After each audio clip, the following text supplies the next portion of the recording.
Olha só, pessoal, dei uma olhada nessa tabelinha agora de onda sonora, tá?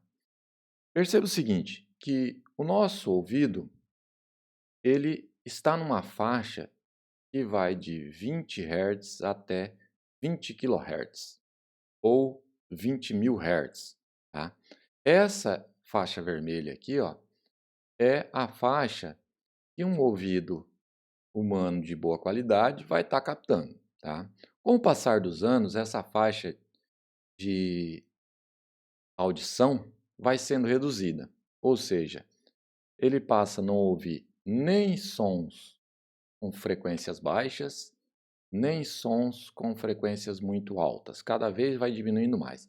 Isso depende muito de pessoa para pessoa e como ela utiliza, né, o ouvido. Tá? Se ela trabalha num local muito barulhento, usa muito fone de ouvido, que nem vocês que são dessa geração muito tecnológica, que costumam ouvir música com um volume muito alto ou jogar com um fone de ouvido com volume muito alto. Então a tendência é que vocês percam a audição com o tempo, tá? Quando a gente vai para um elefante, ele já tem uma amplitude de audição que vai de 5 Hz até 12.000 Hz, tá? Não é um intervalo muito interessante. Já o cachorro, ele tem um intervalo que vai de 50 a 45.000 Hz, ou seja, ele tem a capacidade de ouvir frequências muito maiores que nós. Por isso que existe aqueles apitos de cachorro que são com frequências altíssimas que a pessoa não capta e incomoda o cachorro, né? Ou quando tem fogos de artifício ou qualquer outro ruído muito forte incomoda os cachorros. Já os gatos aqui, o cat, né? Ele varia de 45 a 75.000 Hz, ou seja, ouve mais ainda que os cachorros. O rato vai de 1.000 Hz a 100.000 Hz, pessoal. Olha o intervalo de audição de um rato, tá? É muito alto. O Batman, não é o Batman, é o morcego, né? Vai de 2.000 a 120.000 Hz. Olha a diferença para nós. A gente vai de 20 para 20.000, pessoal. A gente tem aqui um intervalo aproximadamente de 20.000 Hz. Eles, os morcegos, têm um intervalo aqui de aproximadamente 118.000 Hz. Ou seja, uma capacidade auditiva muito maior, né? E o morcego, ele tem um sonar, né, natural, biológico. Ele emite uma onda sonora, essa onda sonora bate no objeto, volta para o ouvido dele e ele consegue captar essa onda sonora de volta. E o detalhe, pessoal, a capacidade dele é tão grande que ele consegue até determinar o tamanho do objeto com esse sonar natural, tá? Então, um desses morcegos que comem, se alimentam com insetos, ele manda uma onda sonora, capta o eco de volta, né? E consegue identificar o tamanho desse inseto para ele poder atacar ou não, tá? E aí vem a beluga whale, que é a baleia beluga, né? A baleia beluga também tem uma capacidade que vai de 1.000 Hz a 120.000 Hz, maior até do que a do morcego. E por último, o golfinho, que vai de 75 a 150.000 Hz. Olha que fantástico o golfinho, a capacidade que ele tem de captar ondas sonoras, tá? E ele tem também um sistema parecido com aí os dos morcegos. Então eles conseguem se comunicar a alta frequência, as altas frequências aí no mar, tá? Intensidade e nível sonoro. Então vamos diferenciar essas duas grandezas agora. A intensidade I de uma onda sonora numa superfície é a taxa média por unidade de área com que a energia é transferida pela onda através da superfície. E matematicamente pode ser escrito como potência por área. Tá? Então, isso aqui é P, é a taxa temporal de energia, potência, tomar um pouco de cuidado, porque a gente estava falando de pressão até pouco tempo atrás, e aqui é área. tá? Então é potência por área, tá? Potência é energia por tempo e área é metro quadrado, tá? Então a intensidade I está relacionada à amplitude de deslocamento da onda sonora por essa outra expressão.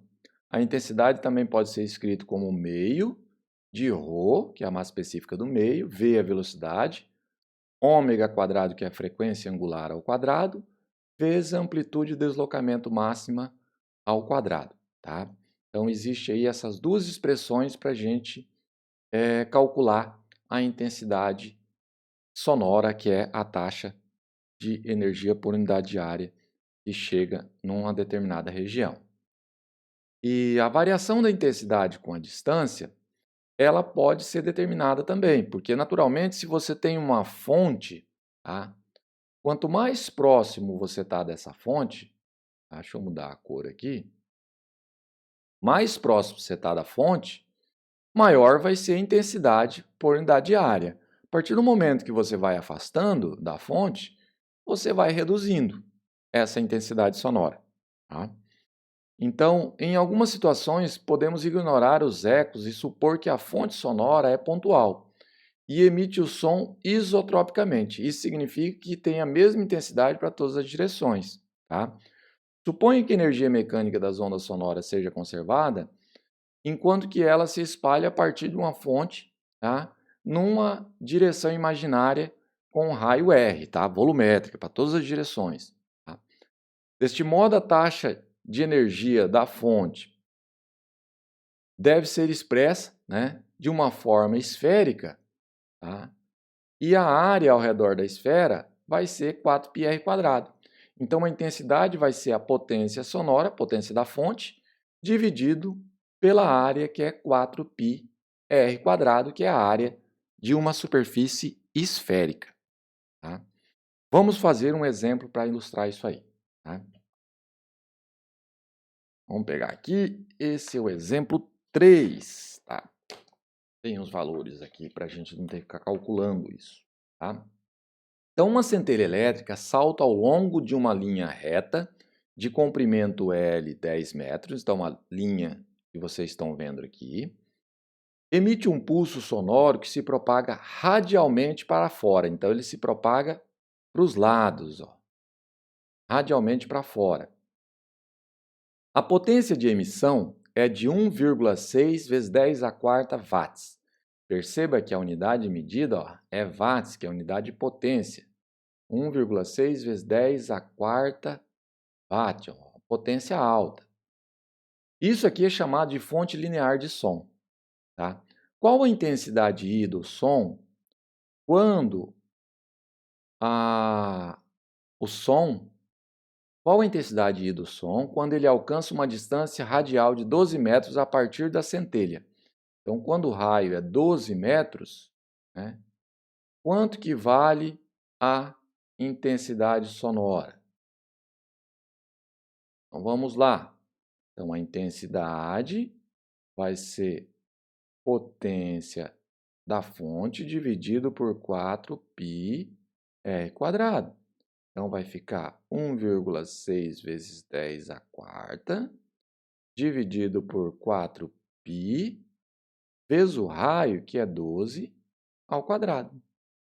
Vamos jogar isso aí na calculadora e vocês vão encontrar aí aproximadamente 21,2. Qual que é a unidade? É potência por área, então vai ser watts por metro quadrado. Então, 21,2 watts por metro quadrado é o valor, então, da potência ao redor dessa fonte sonora. Tá? Aí, na letra B, né, ele pede o quê? Opa, que difícil aqui mudar a cor da caneta. Vamos pegar aqui azul. Na letra B, ele quer saber que taxa temporal PD a energia sonora é interceptada por um detector acústico de área 2 cm², dirigido para a centelha e localizada a uma distância de 12 metros da centelha. Ele quer saber a taxa PD que um detector de área 2 centímetros quadrados, para passar para metros quadrados, como é ao quadrado, se fosse de centímetro para metro, seria 10 a menos 2. Como é quadrado, então é 10 a menos 2 ao quadrado. Então vai ficar 10 a menos 4 metros quadrados, é a área. E está numa distância radial de 12 metros. Nesse caso, pessoal, a gente já sabe quanto que é a intensidade a 12 metros. É 21,2.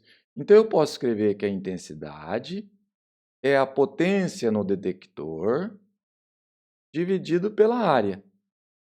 Tá?